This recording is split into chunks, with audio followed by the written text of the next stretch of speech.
Anas bin Malik menceritakan sebuah kejadian menarik yang dialaminya pada sebuah majelis bersama Rasulullah Sallallahu Alaihi Wasallam. Anas bercerita, pada suatu hari kami duduk bersama Rasulullah Sallallahu Alaihi Wasallam. Kemudian beliau bersabda, sebentar lagi akan muncul di hadapan kalian seorang laki-laki penghuni surga. Tiba-tiba muncullah laki-laki Ansor yang janggutnya basah dengan air wudhunya.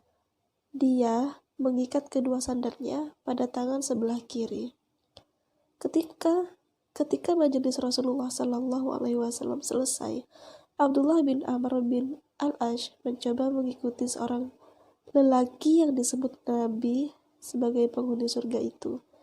Kemudian dia berkata kepadanya, saya ini bertengkar dengan ayah saya, dan saya berjanji kepada ayah saya bahwa selama 3 hari saya tidak akan menemuinya.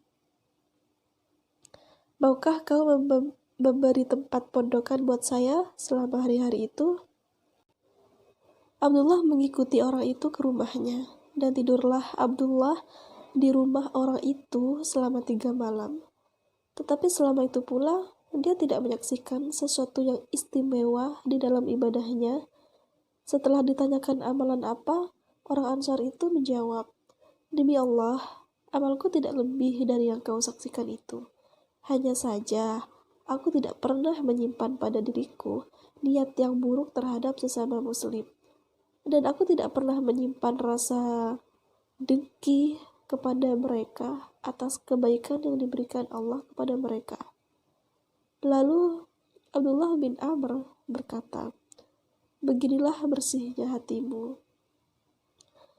dari perasaan jelek dari kaum muslimin, dan bersihnya hatimu dari perasaan dengki. Inilah tampaknya yang menyebabkan engkau sampai ke tempat yang terpuji itu, yaitu surga. Inilah yang justru yang tidak pernah bisa kami lakukan. Nah, kisah ini mengajarkan hal yang amat sederhana mengenai delik-delik kehidupan sehari-hari kita, namun tampaknya sulit untuk dilakukan, yakni ajaran untuk selalu berprasangka baik kepada sesama manusia, terutama kepada sesama muslim. Berprasangka baik ini berdasarkan kepada kisah di atas, merupakan salah satu prasyarat bagi masuk atau tidaknya seseorang ke dalam surga. Sahabat Ansar, meski jika dilihat dari segi ibadah tidak ada yang istimewa seperti yang diamati oleh Abdullah bin Amr bin Al-Ash pada kisah di atas, namun karena selalu berprasangka baik terhadap sesama, akhirnya ia dikategorikan oleh Nabi sebagai calon penghuni surga. Sebuah amalan yang kelihatannya sangat sederhana, namun amat sulit dilakukan.